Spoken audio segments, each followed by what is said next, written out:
Assalamualaikum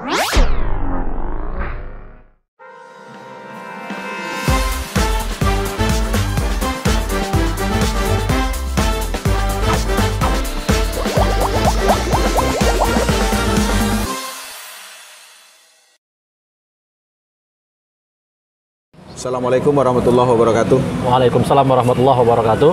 Jumpa lagi di ADTV Bengkulu. Tentunya kita berharap semoga kita semua dalam keadaan sehat walafiat. Amin. Oke, kembali kita ngobrol-ngobrol siang hari ini. Di depan kita sudah ada seorang aktivis, seorang anak muda yang luar biasa dari Kota Bengkulu.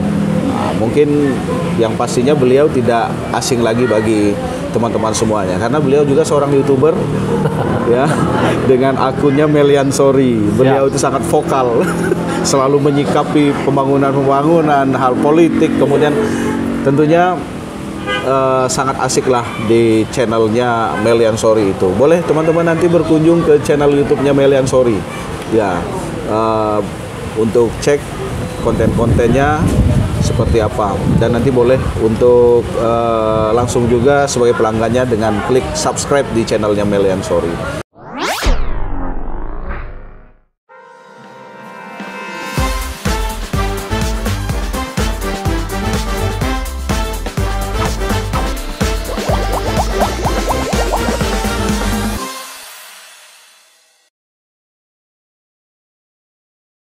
Nah, pada sore hari ini saya berada di kafe atau di kedai 75 yang berada di Kelurahan Penurunan, tidak jauh dari Bengkulen Indah Mall ya, atau BIM lebih dikenal. Nah, tempat ini sangat representatif sekali untuk tempat ngobrolnya anak muda karena banyak menu-menu yang disediakan. Silakan teman-teman untuk berkunjung di kedai 75. Silakan hadir di sini, bawa teman-temannya, bawa saudara-saudaranya dan juga keluarganya.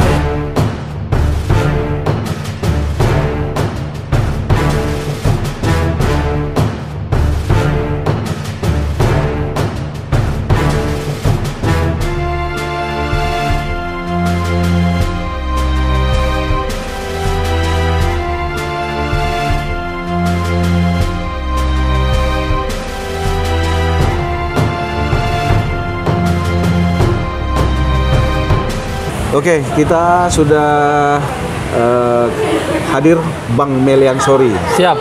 Assalamualaikum Bang Melian Sorry. Waalaikumsalam warahmatullahi wabarakatuh. Apa kabarnya Bang Melian Sorry? Kabar baik. Terima kasih nih sudah diundang di ADTV Bengkulu. Aktivitas keseharian Bang Melian? Aktivitas keseharian sekarang kritikus.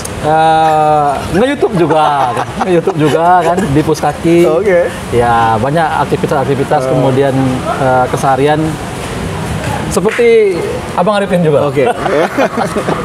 Jadi beliau juga sebagai Direktur Eksekutif dari Puskaki, Pusat Kajian Anti Korupsi Provinsi Bengkulu. Luar biasa.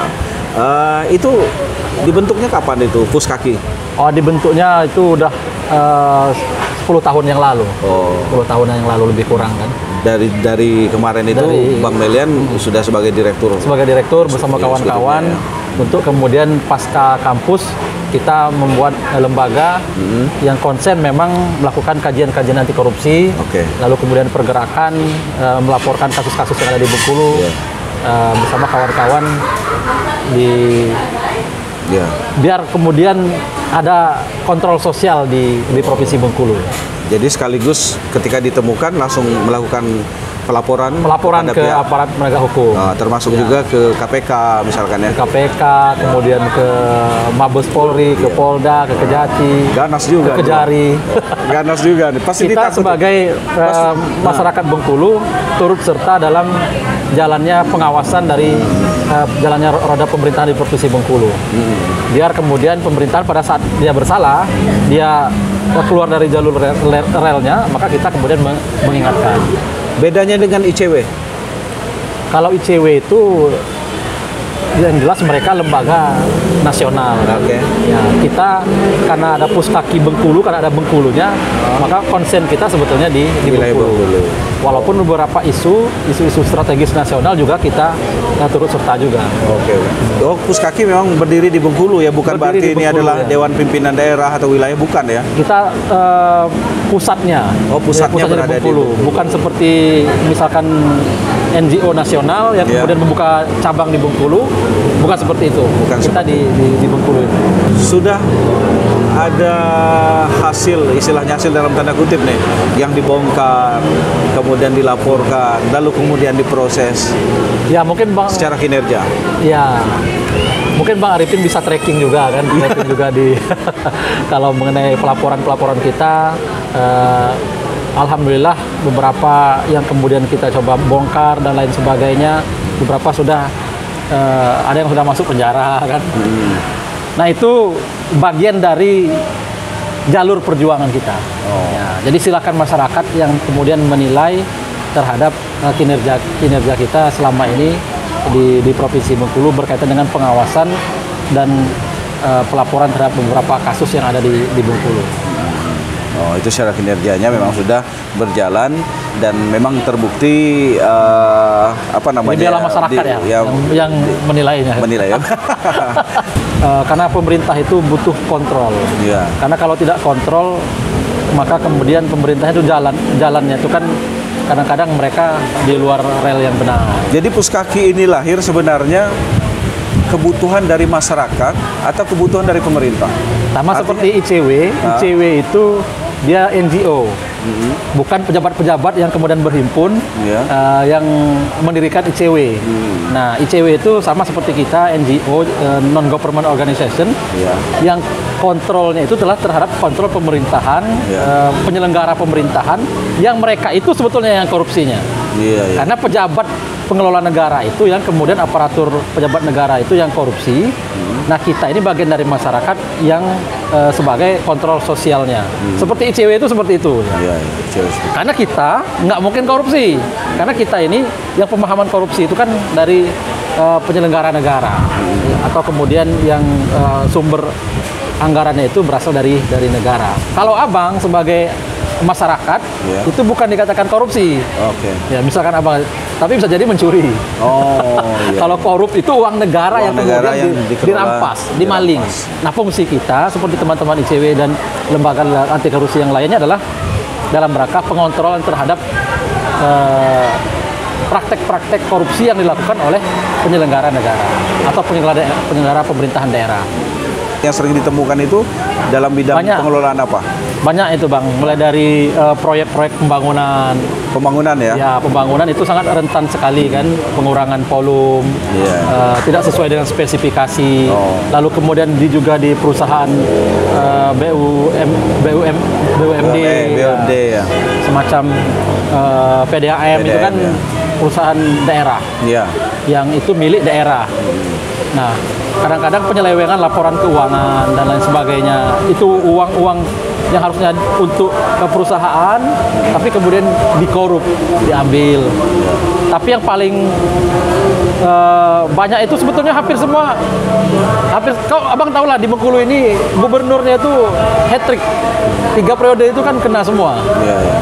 Nah, itu masuk kategori dalam kasus korupsi. Agus Rin, kasus dugaan korupsi dana bagi hasil BPHTB.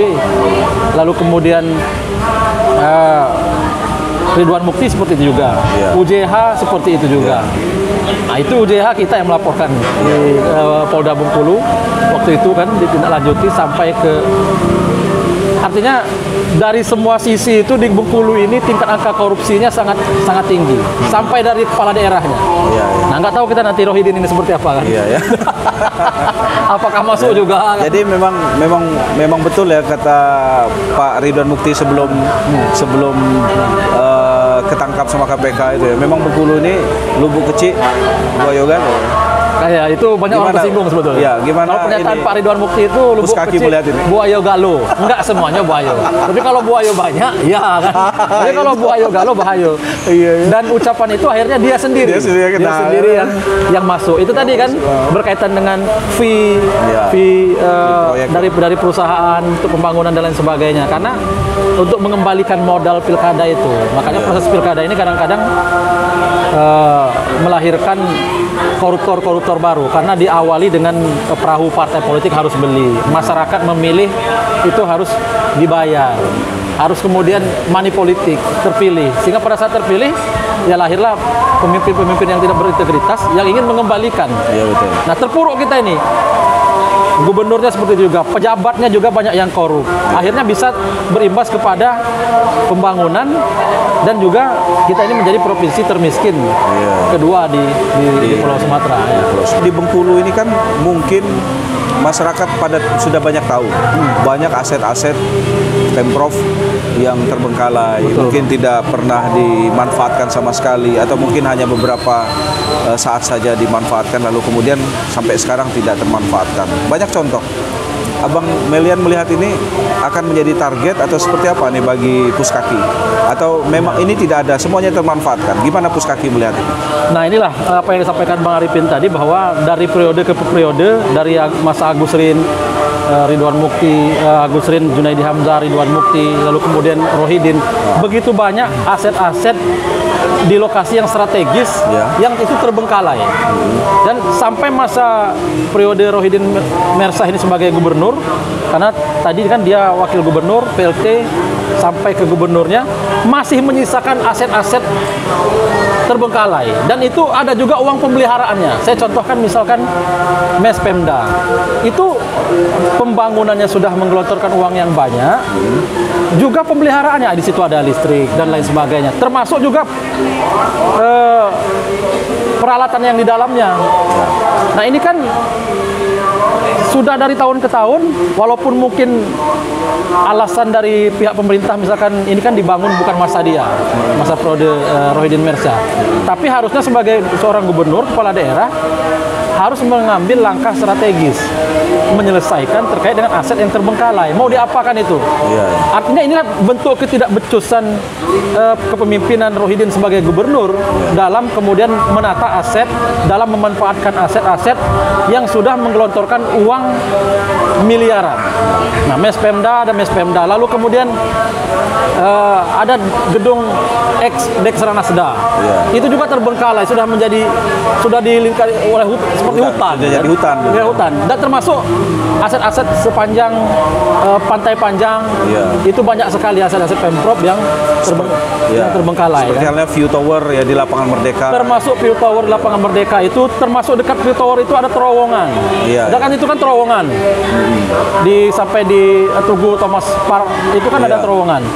Nah ini mau diapakan? Nah kalau seandainya habis masa Rohidin Mersah ini tidak juga ada pemanfaatan aset, mau diapakan aset itu, artinya ini bentuk kegagalan. Sekarang saya katakan Rohidin ini masih gagal dalam memanfaatkan aset-aset Mes Pemda, View Tower, lalu kemudian terowongan itu, ex Deksra Nasda, kemudian ex kantor PTBM yang terbakar. Itu kan di posisi strategis di Simpang Harapan. Nah mau diapakan itu nggak jelas. Nggak jelas. Ya termasuk juga di Pulau Bay itu Bang ada stasiun kereta api tanpa rel. Nah, itu dibangun di masa Agus Rin kan. Tapi Rohidin harus tanggung jawab juga karena dia yang memimpin Bengkulu saat ini. Ya mau diapakan itu kan. Jadi kemudian juga belum lagi halte bus Trans Rafflesia. Haltenya terbengkalai di seputaran belakang ini kan banyak sekali kan. Nah, itu Pemprov punya ya? Pemprov, bantuan dari pusat. Tapi itu sudah menjadi aset Pemprov. Jadi bukan aset Pemkot itu. Aset Pemprov karena bantuan dari pusat sudah menjadi aset Pemprov. Haltenya terbengkalai, kemudian juga mobilnya pun, busnya pun terbengkalai. Tidak beroperasi sama sekali. Dan halte-halte itu ada di tempat-tempat seperti pariwisata, itu sangat mengganggu keindahan dari Bengkulu. Kemudian termasuk juga keluhan kemarin saya diminta oleh ketua RT yang ada di Kebun Keling itu kan, aset di Tapak Padri. Itu milik Pemprov. Di situ ada titik nol Bengkulu yang sudah roboh juga. Samping Benteng Marlboro itu juga ada taman. Yang dulunya jadi taman sekarang sudah jadi hutan. Nah, inilah saya pikir beberapa list yang saya sampaikan tadi, Bang. Inilah bentuk kegagalan, ketidakbecusan Rohidin dalam memimpin Bengkulu. Tapi kita masih punya harapan. Ini masuk tahun kedua beliau memimpin. Enggak lama lagi nih. 2024 udah kelar kan. Mau pemilihan lagi. Nah, ketika itu sudah dilihat oleh Puskaki sebagai aset Pemprov yang tidak termanfaatkan, lalu kemudian itu kan bisa dikatakan sebagai tindakan yang apa namanya itu mubazir ya. Mubazir, sangat mubazir ya. Anggaran negara ya, karena itu kan sudah pasti kan miliaran ya, sampai puluhan miliar ya, Bang. Bisa ratusan. Nah, bagaimana Puskaki melihat ini? Apakah ini sebuah kasus bagi pemerintah provinsi Bengkulu? Jelas sebuah kasus, dan kita dorong aparat penegak hukum sebetulnya, termasuk mungkin sudah berbuih-buih mungkin kita menyampaikan itu, agar kemudian ini dilakukan proses audit menyeluruh. Mungkin dulu pernah dilakukan proses audit, lalu kemudian aparat penegak hukum untuk melakukan proses penyelidikan terhadap aset-aset ini. Karena aset ini dibangun, lalu kemudian tidak dimanfaatkan. Nah, ini kan merugikan. Seperti apa kajian yang lalu? Nah, saya menyarankan seperti PU Tower dan lain sebagainya, kalaupun nanti mau dirobohkan, ini harus Pemprov harus mengkaji dari sisi hukumnya, berkaitan dengan rekomendasi ke aparat untuk kemudian melakukan penyelidikan terhadap aset yang dibangun oleh Agustin waktu itu, sehingga bisa dilihat terkait dengan pemetaan pembangunannya seperti apa, apakah sudah tepat misalkan di situ dibangun di situ, dan berapa kerugian yang sudah dikeluarkan oleh Pemprov untuk membangun itu, direkomendasikan saja ke aparat penegak hukum. Ya, baru kemudian dirobohkan, karena memang kalau saya sependapat untuk kemudian itu dirobohkan karena itu mengancam keselamatan dari orang-orang sekitar ya. Dari orang sekitar, saya sudah beberapa kali buat konten di situ. Saya lihat bahwa pembangunan PU Tower itu tidak tepat, apalagi material besi di situ sangat tidak cocok karena dekat dengan pantai. Dan itu sudah keropos, Bang. Sudah keropos ya. Sudah banyak benda jatuh itu. Benda jatuh di atasnya itu sudah tidak ada lagi. Kalau dulu kan ada yang di atasnya runcing itu kan. Tentunya berbahaya. Tentu sangat berbahaya sekali, dan kalau itu mau dibangun, mau direnovasi, akan banyak menghabiskan anggaran daripada Pemprov. Lebih baik itu dirobohkan, lalu kemudian dibangun untuk misalkan katakanlah seperti apakah seperti di Bandung kan dibangun yang bagus ya, sehingga menjadi tempat wisata baru bagi publik Bengkulu. daripada itu mengancam keselamatan. Tapi harus sesuai dengan peraturan dan undang-undang yang berlaku terkait dengan perobohan asetnya, penghilangan asetnya kan. Nah, sehingga nanti pada saat dirobohkan itu tidak menimbulkan masalah yang baru. Betul. Ketua BMA Badan Musyawarah Adat Bengkulu sepertinya menginginkan View Tower itu dirobohkan ya, karena berbagai macam faktor yang ditimbulkan, terutama banyak benda-benda di atas itu yang jatuh kemudian mengancam keselamatan pengunjung ataupun masyarakat sekitar. Berarti Abang sejalan ya dengan Ketua BMA itu? Mas, justru Ketua BMA itu yang mungkin sejalan dengan saya, karena saya lebih duluan. Mungkin saya 10 bulan yang lalu saya sudah sampaikan itu dirobohkan. Sebulan yang lalu pun saya sudah menyampaikan. BMA kan baru sekarang. BMA-nya justru yang kemudian baru belakangan menyampaikan itu. Nah, artinya ini harus sesegera mungkin dievaluasi, melibatkan aparat penegak hukum yang saya sampaikan tadi. Siapa yang bertanggung jawab? Ini kan masa Agustin dahulu dibangun. Kemudian penganggarannya sudah berapa? Diaudit secara menyeluruh, lalu melibatkan kawan-kawan Polda, Kejaksaan, sehingga kalau ada kasusnya agar kemudian diusut, lalu kemudian pada saat perobohan itu tidak ada persoalan hukum lagi. Oke, Bang Melian, gitu. Sebelum lanjutkan tentang masalah beberapa aset itu, mungkin teman-teman ada TV pengen tahu nih bagaimana pernyataan dari Ketua BMA Bengkulu ya. Kita lihat dulu tayangan bagaimana Ketua BMA menginginkan View Tower ini untuk dirobohkan. Seperti apa, kita saksikan ya videonya terlebih dahulu. Jadi Badan Musyawarah Adat sudah 3 tahun yang lalu menyampaikan dengan pemerintah daerah dengan pertimbangan yang pertama dari segi historis. Dari segi historis bahwa yang namanya posisi tempat View Tower itu adalah lapangan Merdeka. Namanya lapangan, bahasa dasarnya itu lapang. Itu satu. Jadi secara historis tidak bisa dibantah, itu adalah tempat pertemuannya masyarakat Bengkulu, baik dalam bentuk event-event adat, ada tabot, ada budaya, ataupun olahraga, ataupun upacara-upacara. Kami secara kasat mata memandang bahwa View Tower itu tidak layak secara kasat mata. Dan saya minggu yang lalu baru ketemu beberapa pedagang di situ mempertanyakan. Mereka pun merasa cemas kalau sudah ada angin dikit, angin badai. Mereka merasa cemas, takut kuduknya kenai seng atau kuduknya kenai dinding yang melayang itu. Lalu dari segi penggunaan, semenjak itu diresmikan, berapa bulan pertanyaan saya itu dioptimalkan atau dipakai? Ada 6 bulan, rasanya kurang. Ada 3 bulan, lebih kurang. Ya, saat ini siapa? Termasuk tim teknis sendiri, kalau tidak pakai pengaman, siapa yang berani naik ke atas?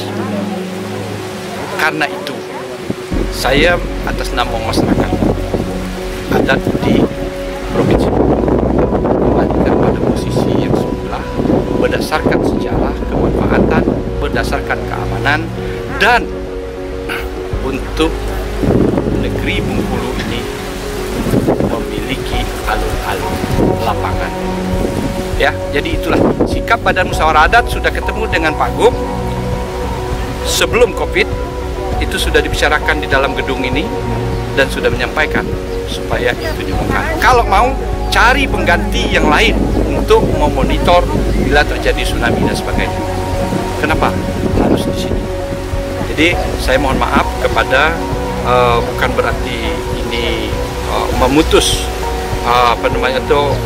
keseimbangan atau bagaimana kami menyampaikan ini memutus keberlanjutan, sustainability daripada suatu pembangunan.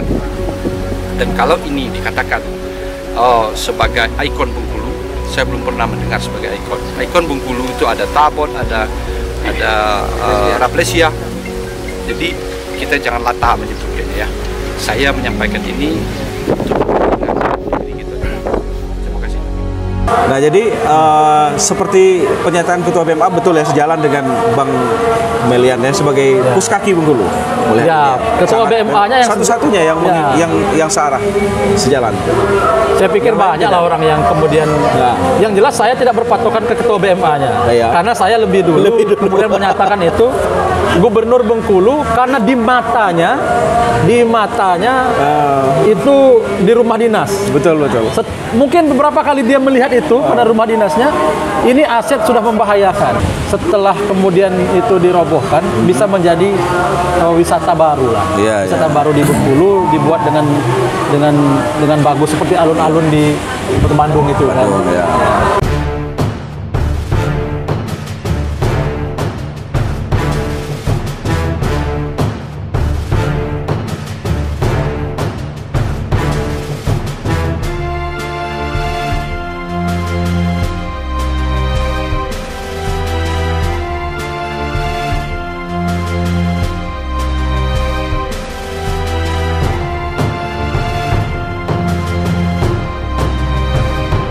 Ditutup kan, wal takum minkum ummatu yad'una ilal khair wa ya'muruna bil ma'ruf wa yanhauna 'anil munkar. Jadi harus ada segolongan orang yang mengingatkan, yang mengajak kepada kebaikan dan mencegah kepada kemungkaran. Nah, kita beranggapan bahwa mudah-mudahan niat kita untuk mencegah kemungkaran, karena afdalul jihad kalimatul haq inda sultanin jair. Sebaik-baik jihad adalah menyampaikan kebenaran kepada pemimpin yang zalim. Seorang kawan yang baik itu bukanlah kawan yang kemudian kawannya bersalah dibiarkan, tapi pada saat kawannya bersalah diingatkan. Nah, itulah fungsi kita, dan mudah-mudahan ADTV Bengkulu menjadi motor penggerak juga dalam melihat pola pembangunan, jalannya pemerintahan, termasuk jalan tol itu kan ada kontrol sosial juga. Dengan diberitakan oleh Android TV dan juga yang isu-isu yang lainnya, mudah-mudahan ada perbaikan. Nah, itu harapan kita, Bang. Saya juga berterima kasih kepada Bang Arifin dengan Android TV-nya. Mudah-mudahan sukses terus. Amin. Ini sudah berhasil, subscribernya sudah 60.000 sekian. Ya, alhamdulillah. Mudah-mudahan semakin sukses juga, Bang Melian juga di channelnya juga semakin banyak penggemarnya ya. Siap. Oke.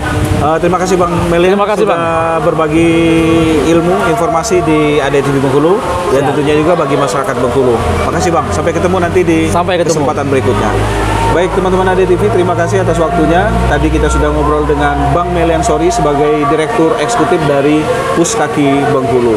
Mudah-mudahan nanti kita bisa ngobrol lebih lanjut tentang kinerja dan bagaimana gerakan-gerakan dari Puskaki ini agar bisa bersinergi di dalam mengatasi tentunya tentang kemungkinan terjadinya korupsi dalam hal pembangunan di segala bidang di wilayah Provinsi Bengkulu. Terima kasih atas waktunya. Bagi teman-teman yang baru saja bergabung, kami mohon untuk mendukung channel ADTV Bengkulu dengan cara mengklik tombol subscribe dan loncengnya agar channel ini lebih bermanfaat bagi orang lain. Dan jangan lupa berkunjung juga di channelnya Bang Melian Sori. Dan untuk subscribe bisa dicek satu persatu. Oke, terima kasih. Jangan lupa juga bagi teman-teman untuk mampir di kedai 75 yang berada di Penurunan. Sampai ketemu. Wassalamualaikum warahmatullahi wabarakatuh. Waalaikumsalam warahmatullahi wabarakatuh.